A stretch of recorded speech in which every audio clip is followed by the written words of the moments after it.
विद्यां जगतां धात्रीं सर्गस्थितिलयेश्वरीं नमामि ललितां नित्यां महात्रिपुरसुन्दरीं।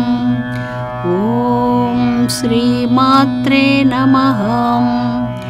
ఓం శ్రీ లలితాంబికాయై నమః. అమృతాత్మ స్వరూపులైన మీ అందరికీ మీ తల్లి అవ్యాజ్యమైనటువంటి మాతృప్రేమను అందిస్తూ గత వారం మనం అగ్రగణ్య అన్నటువంటి 4 బీజ మంత్రాలు కలిగిన జగన్మాత నామం చెప్పుకున్నాం. ఈ నామంలో ఆకాశము, వాయువు, అగ్ని, జలం ఇవన్నీ కూడా ఈ సకల చరాచర సృష్టి అంతటికంటే శ్రేష్టమైనటువంటిది, సర్వానికి అతీతమైనటువంటిది, అందరికీ గణనీయమైనటువంటిది, పూజ్యనీయమైనటువంటిది మాతృమూర్తి అంటూ ఈ నామం మాతృమూర్తి యొక్క పవిత్రతను గురించి తెలియజేస్తుంది. ఈ లోకంలో బిడ్డలు ఉంటారు. బిడ్డ ముఖ్యమా, బిడ్డ ముందా, తల్లి ముందా అంటే తల్లి వల్లనే బిడ్డలు ఈ లోకానికి వచ్చారు. అందుచేత తల్లియే ముఖ్యం. ఆ తల్లి మాతృస్వరూపిణి, అగ్రగణ్యురాలు, ఊహాతీతమైనటువంటి చేతనాశక్తి, విశ్వబ్రహ్మాండాలకు నాయకురాలు, విశ్వసామ్రాజ్ఞి. ఇలాంటి మహాజననిని తెలుసుకునేందుకు బహుజన్మలలో సాధ్యం కాలేదు. ఆ జన్మలన్నిటిలో మెలకువతో లేకుండా నిద్రపోతూ ఉన్నాం. ఇక్కడ నిద్ర అంటే పగులు మేల్కొని రాత్రి నిద్రించడం అన్న ఉద్దేశంతో మనం మాట్లాడుకోవడం లేదు. భగవద్గీతలో ఈ శ్లోకం మనం చాలాసార్లు చెప్పుకున్నాం. యానిసా సర్వభూతాని తస్యాం జాగర్తి సంయమి అని. ఎవరైతే పరబ్రహ్మమునందు నిజమైనటువంటి ప్రేమను కలిగి విపరీతమైనటువంటి ప్రేమతో భగవతత్వాన్ని గురించే నిరంతరం లోపల ధ్యానిస్తూ ఆనందిస్తూ జపిస్తూ ఉంటారో వారికి భగవంతుని యందు మెలకువ కలిగింది. వారికి ఈ ప్రపంచ విషయాల యందు ఆసక్తి అసలు ఉండదు. వాళ్ళు ఈ ప్రపంచంలో తిరుగుతుంటారు, సంసారం ఉంటుంది, అన్నీ ఉంటాయి. కానీ ఏ విషయాలు తెలుసుకోవాలనేటువంటి ఆసక్తి ఉండనే ఉండదు. పేపర్లు చదవాలి, న్యూస్లు చూడాలి, అక్కడేం జరుగుతుంది, ఇక్కడ ఇవన్నీ ఏది ఉండదు. ఎందుకు?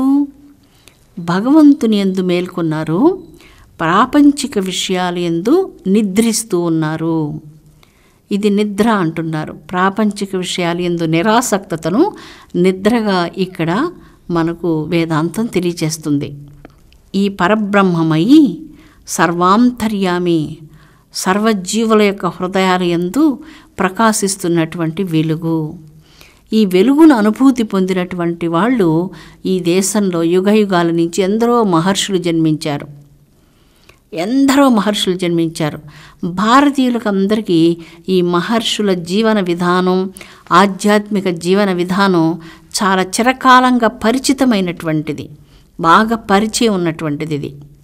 ఇది వేరే సంస్కృతులలో విడ్డూరంగా ఉంటుంది. అన్నిటి యందు బ్రహ్మమే అనేటువంటి భావన అంగీకరించలేకపోతాడు. వృక్షంలో దేవుడున్నాడా, నదిలో దేవుడున్నాడా, రాతిలో దేవుడున్నాడా, రప్పలో దేవుడున్నాడా అంటే అదే విషయం రుద్రం చెప్తుంది.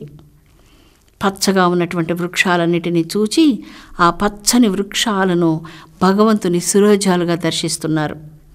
ఆ వృక్షమే శివస్వరూపంగా సాక్షాత్కరించుకుంటున్నారు తపస్సు వలన ఋషీశ్వరులు. కొండలు, బండలు, రాళ్ళు, రప్పలు, వృక్షాలు, అణువణువు, ఆకాశము, భూమి, జలము, అగ్ని, వాయువు అంతటా నీవు తప్ప ఇంకొక వస్తువు లేదు, నీవే ఇన్ని రూపాలుగా పరిణామం చెంది ఉన్నావు అంటూ ఈ యొక్క సర్వానికి ఆధారభూతమైనటువంటిది కనుక అగ్రగణ్య అన్నటువంటి నామంతో జగన్మాత లలితా సహస్రనామాల్లో కీర్తించబడింది. మానవ జీవితానికి తత్వామృతం చాలా అవసరము. ఇది చాలా అవసరంగా మనం సేవింపదగినటువంటిది. మన అంతరంగ జీవితాన్ని చాలా ప్రకాశవంతం చేస్తుంది. మనకు ఒక అద్భుతమైనటువంటి కమలాల తోట ఉంది లోపల. కొన్ని పరిస్థితులు కొంతమంది మనుషులు ఈ తోటను ధ్వంసం చేయాలని చూస్తూ ఉంటారు. మన హృదయంలో వికసించినటువంటి అద్భుత కమలం, భక్తి కమలం, మన చుట్టూ పరిసరాల్లో ఉన్నటువంటి వ్యక్తులు కటువుగా మాట్లాడుతూ అనేక రకాల క్లేశాలు కలిగిస్తూ మనస్సును భగవంతుని మీద ఉన్ముఖం కాకుండా ఆ మనస్తత్వాన్ని బాహ్యంగా తీసుకుని వెళ్ళేందుకు పరిస్థితులు అనేక రకాలుగా మానవుని బహిర్ముఖం చేస్తూ ఉంటాయి. మీ లోపల ఉన్నటువంటి కమలాల తోటను మీరు రక్షించుకోవాలి. చాలా జాగ్రత్తగా కమలాల తోటను రక్షించుకోవాలి. అందుకని ఇది ధర్మాన్ని ప్రసాదిస్తుంది. ఈ ధర్మం మానవ జీవితానికి గొప్ప వెలుగునిస్తుంది. దైవ ధ్యానం వల్ల మానవుని జీవితంలో ఎప్పుడు ఎక్కడ చూడనటువంటి వెలుగును అతడు చూస్తాడు. చాలా మంత్రాలు, శాస్త్రాలు, ధర్మాలు ఇవన్నీ చదవడం కంటే నిష్కామంగా కర్మాచరణం చేయడం చాలా శ్రేష్టము. ఇలాగా నిష్కామమైనటువంటి కర్మాచరణం చేస్తూ మంత్ర జపం చేయడం మరింత శ్రేష్టము అన్నారు. ఒక మంత్రాన్ని తీసుకొని నారాయణ మంత్రము, పంచాక్షరి మంత్రము, బాలా త్రిపుర సుందరి మంత్రము ఇవన్నీ తీసుకొని జపం చేయాలిట. బాలా త్రిపుర సుందరి మంత్రం ఏంటి? అపరోక్షానుభూతిని ప్రసాదించేటువంటి అద్వైత జ్ఞానాన్ని అనుగ్రహించే మంత్రం బాలా త్రిపుర సుందరి మంత్రం. గురు సాంప్రదాయాన్ని అనుసరించి బాలా త్రిపుర సుందరి మంత్రం తీసుకోకుండా పంచదశాక్షరి మహామంత్రం తీసుకునేందుకు దానికి యోగ్యత కలగదు. అలాగే ఈ మంత్రాలన్నీ జపించకుండా షోడశాక్షరి మహామంత్రాన్ని పొందేందుకు అవకాశం ఉండదు. అలా చేయడం అంటే ఆ గురు సాంప్రదాయాన్ని మన్నించకుండా పోవడమే అని అర్థం వస్తుంది. అందుకని ఈ మంత్రాన్ని ఎంతగా జపిస్తూ వస్తారో మనస్సు లోపల ఉన్నటువంటి పొరలన్నీ కూడా కరిగిపోతూ వస్తాయి. పాప పురుషుడు శరీరంలోంచి కాలిపోతూ ఉంటాడు. అపవిత్రతలన్నీ కూడా నశించిపోతూ ఉంటాయి.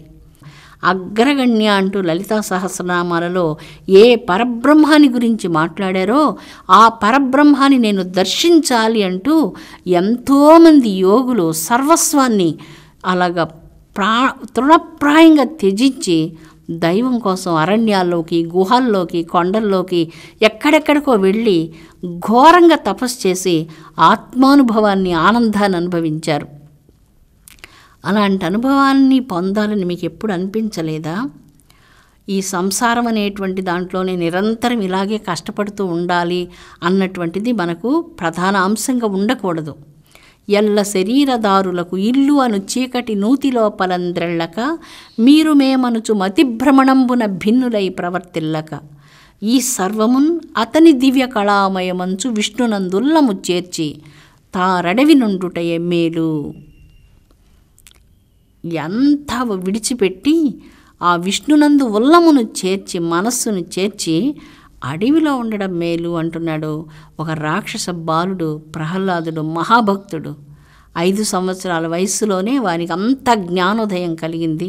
మాతృగర్భంలో నుంచే భక్తి నేర్చుకొని, జ్ఞానం నేర్చుకొని లోకానికి వచ్చాడు. అలాగా ఉండాలి భక్తి అంటే.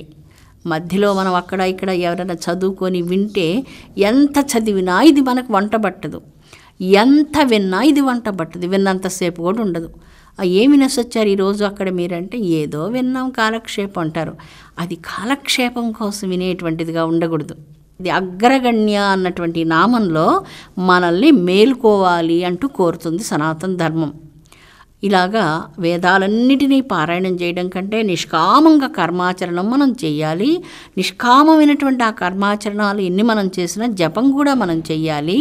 ఆ జపాన్ని ఏకాగ్రమైనటువంటి భక్తితో కొన్ని అక్షరాలక్షలు జపించి తద్దశాంశం హవనం చేసి, అన్నదానం చేసి, వస్త్రదానాలు చేసి, ఇలాగ దానాలు చేసి ఆ లక్షల మంత్ర జపాన్ని సిద్ధిని పొందాలి. ఆ తర్వాత జ్ఞానంతో ప్రవర్తించాలి. ఆ జ్ఞానంతో ధ్యానం చెయ్యాలి అన్నారు. చిట్టచివరగా ధ్యానం చెయ్యాలి అంటున్నారు. ఆ ధ్యానం ఏం చేస్తుంది? ఎల్ల శరీరదారులకు ఇల్లు అనే చీకటి నూతి లోపలంద్రెళ్ళక.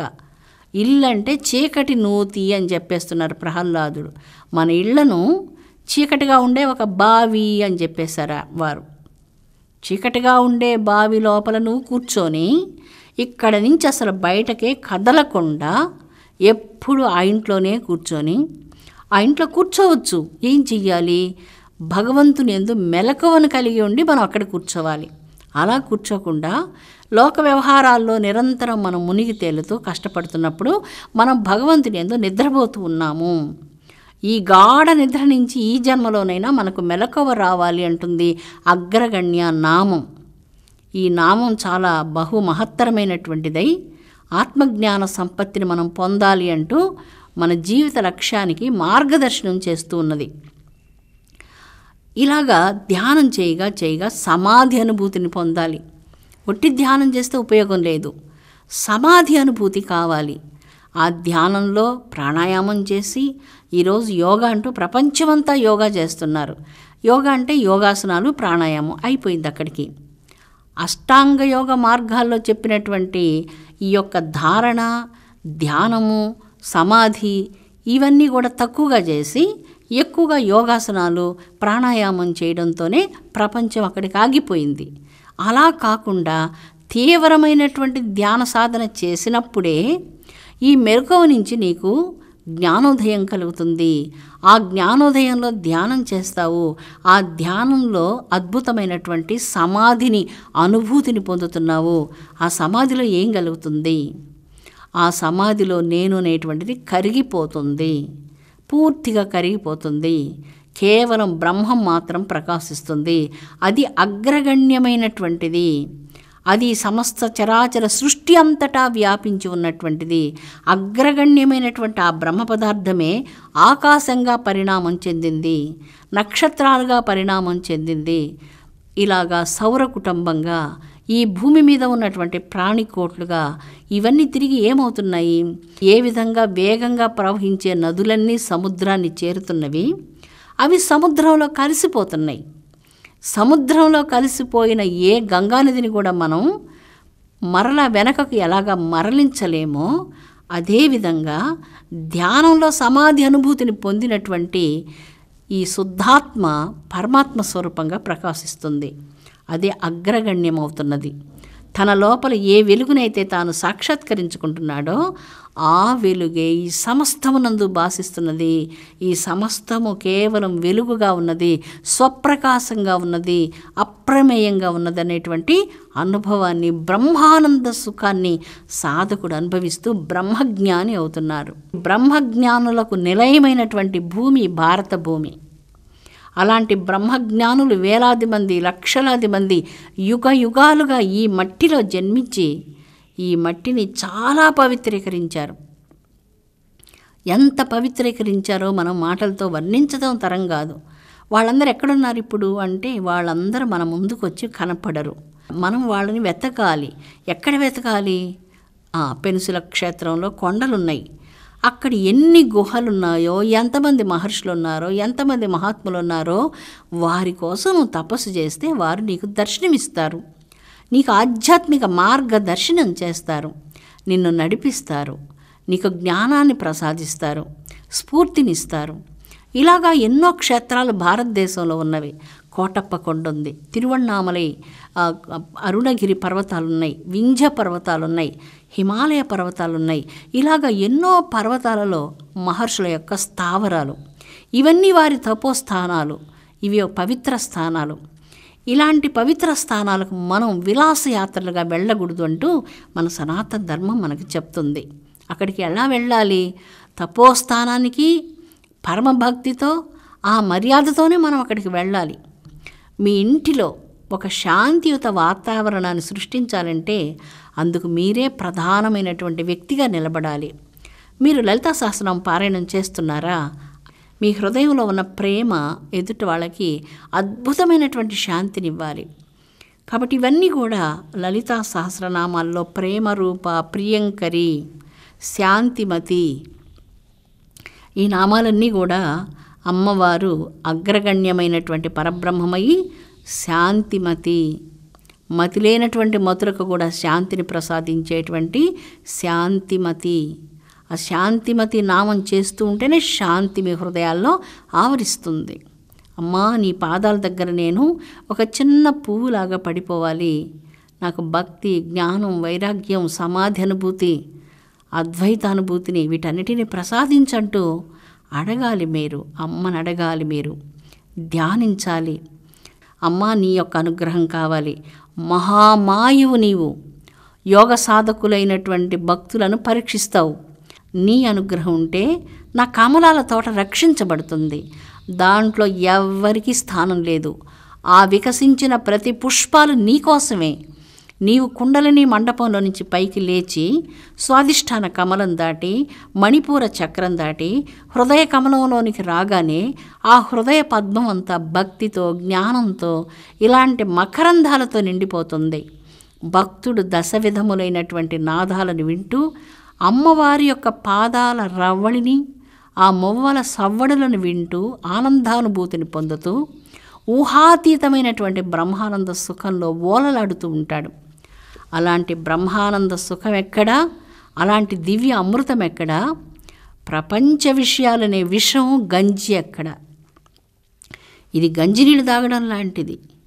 ఇది బాగా కుళ్ళిపోయిన గంజి నీళ్ళు తాగడం ఎలాంటిదో, ఈ విషయాలన్నీ మనసులో పెట్టుకొని నిరంతరం వాటి కోసం చింతించడం అలాంటిది అవుతుంది. ఖచ్చితంగా అలాంటిదే.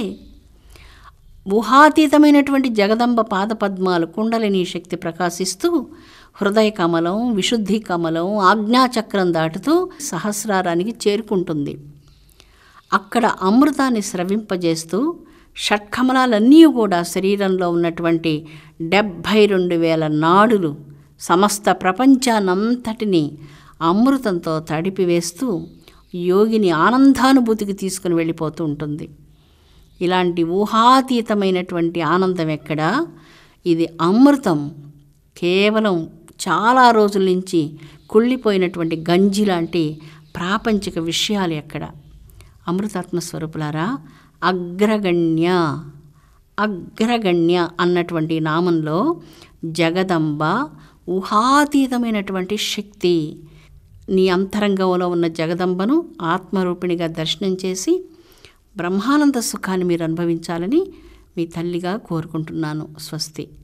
ఓం శాంతి శాంతి శాంతి.